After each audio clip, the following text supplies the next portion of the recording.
Günlüğün bilen hisat işin bolmalar, aylık günlük kullar edinmeler, kullara belinmeler.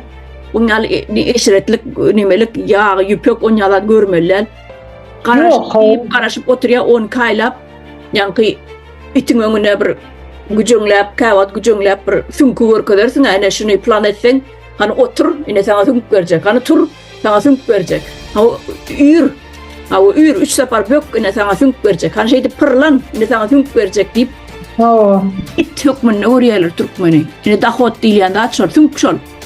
Yani onu kaylap karışayan şuna, yatık görüyen, Türk görüyen, eşetkali işlak görüyen, gıygırık görüyen, ağlak görüyen, pulum yok dik görüyen, giday gerip görüyen, naharın yerine, neme palağın yerine şırrık çorbik görüyen, yine şu sünkü karışayan sen, yılın ayağına. Yine, kulçuluk şu. Arasında kulçuluk yadığında perkakla. Ben şu 2 hektar yerim vardı, öyle çarımla ben hiç daha odal görmedim.